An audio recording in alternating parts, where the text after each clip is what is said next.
So something we are using now quite regularly in our practice is this guided biofilm therapy. That is, we check for the plaque by disclosing it. This is from the EMS. We're using the EMS system. So I'll quickly show you what we do.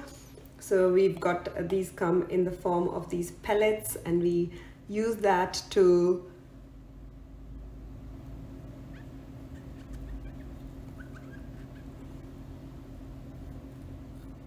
paint the teeth, and then we will ask the patient to spit out, and then we check for the plaque. So I'll show you the other thing that we use is a plaque disclosing solution called as two-tone.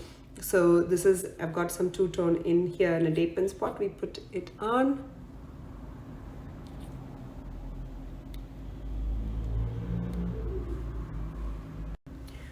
After washing out, it shows the.